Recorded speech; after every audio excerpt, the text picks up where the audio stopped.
Hello students, first chapter से एक important question लेते हैं। क्वेश्चन को अच्छे से पढ़ लीजिए वीडियो को पॉज करके। क्वेश्चन में दिया हुआ है कि दो स्फीयर हैं जिनका मास और रेडियस सेम है और दोनों स्ट्रिंग में कुछ इस तरीके से अटैच्ड हैं और दोनों का सरफेस टचिंग में है। जैसे ही हम इन दोनों स्फीयर्स को कुछ चार्ज देते हैं 2 × 10⁻⁶ कूलम, दोनों पर पॉजिटिव चार्ज दिया इसलिए वो दोनों रेपेल कर जाते हैं। राइट, कुछ इस तरीके से वो रेपेल कर जाते हैं। और यहां पर दोनों की जो स्ट्रिंग्स हैं, यानी जिस स्ट्रिंग से दोनों स्फीयर्स कनेक्टेड हैं, वो स्ट्रिंग्स 60 डिग्री का एंगल बनाती हैं और दोनों स्ट्रिंग्स की जो लेंथ है, यानी जहां से वो सस्पेंडेड हैं स्फीयर्स, वह स्ट्रिंग उसकी लेंथ है 10 सेंटीमीटर।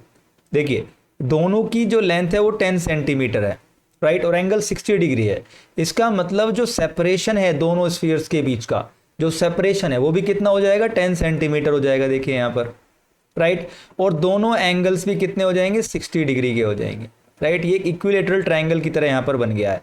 ओके, तो यहाँ पर दोनों स्फीयर्स के बीच का सेपरेशन हो गया है 10 सेंटीमीटर। राइट, अब देखिए आप, ये इक्विलिब्रियम कंडीशन में, यानी ये दोनों इस तरीके से फिक्स हो गए हैं। राइट, अब हमें यहां पर बताना है कि इनकी मास की वैल्यू क्या है, mass of each sphere. Okay, तो जो डाटा गिवन है उसे अच्छे से यहां पर देख लीजिए।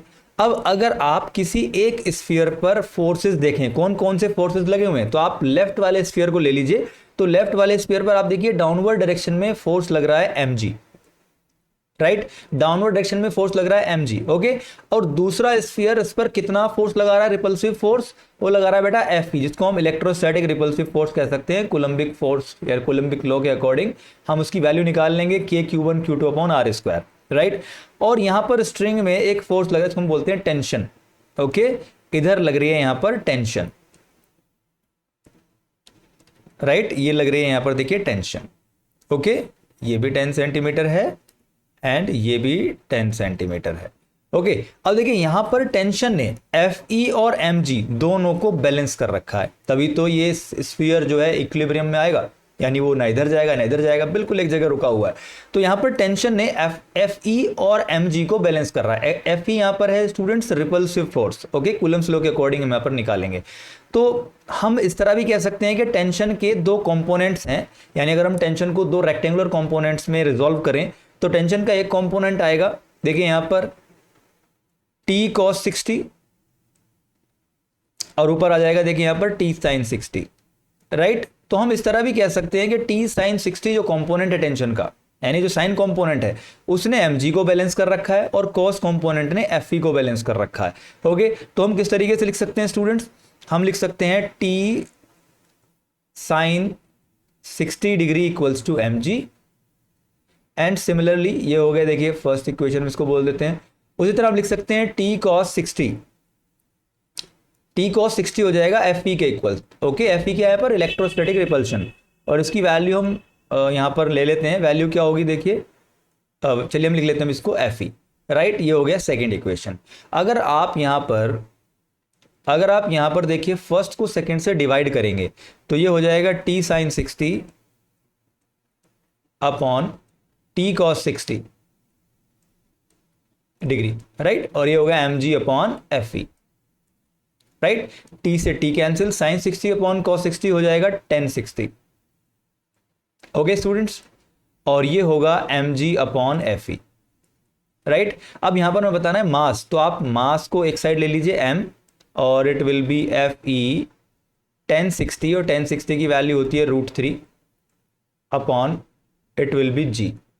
राइट, अब हमें इसको सॉल्व करना है, Fe tan 60 अपॉन g को हमें यहां पर सॉल्व करना है। देखिए मैं इसको इरेज कर देता हूं। तो यहां पर अब हम वैल्यूज पुट करेंगे स्टूडेंट्स। tan 60 की वैल्यू होगी √3 और Fe की वैल्यू क्या होगी, देखिए यहां पर Fe क्या हो जाएगा, Fe होता है K(Q1Q2/r²। tan 60 की वैल्यू हो गई देखिए यहां पर √3, और नीचे हो गई g की वैल्यू मतलब 10 मीटर/सेकंड स्क्वायर यानी इंटू 10। राइट, k की वैल्यू होती है देखिए 9 × 10⁻⁹।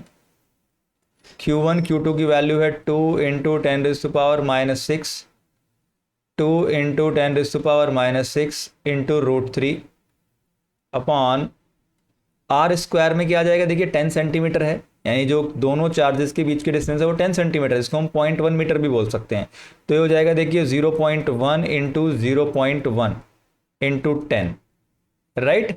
अब यहाँ से हमें मास की वैल्यू मिल जाएगी। ओके, अब यहाँ पर हम इसको सॉल्व कर लेते हैं। ये होगा 9 × 2 × 36 √3 इंटू, अब हम 10 की पावर्स ले लेते हैं।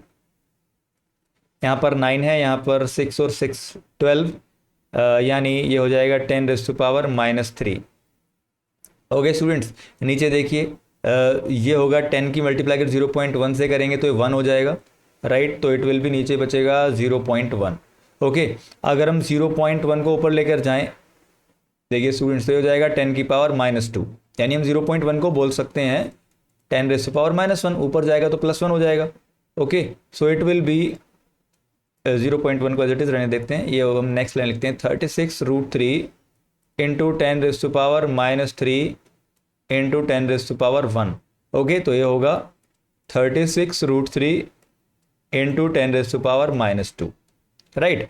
अब अगर हम इसको सॉल्व करते हैं, 36 √3 की मल्टीप्लाई करते हैं, देखिए मैं ऊपर से इरेज दोबारा कर देता हूँ, थोड़ा सा हमें स्पेस चाहिए। तो √3 की वैल्यू होती है 1.732, 1.73 आप ले सकते हैं। सो मास की वैल्यू आ जाएगी m = 36 इंटू 1.732 इंटू 10⁻², और इसको हम सॉल्व कर लेते हैं। 36 की मल्टीप्लाई कीजिए 1.732 से, देखिए 36 into 1.732 it will be 62.352 into 10⁻²। अगर आप यहाँ पर 10⁻² से मल्टीप्लाई करेंगे सो ये आंसर होगा 0.6235 समथिंग। ओके, तो ये केजी में आएगा क्योंकि हमने सभी वैल्यूज जो है SI सिस्टम में पुट की हैं। सो मास की वैल्यू यहाँ पर स्टूडेंट कितनी आ गई है स्फीयर्स की, 0.6235 kg, राइट। उम्मीद है आपको क्वेश्चन समझ में आया होगा। Thanks for watching, stay blessed. मिलेंगे नेक्स्ट वीडियो में नेक्स्ट इंपॉर्टेंट क्वेश्चन के साथ।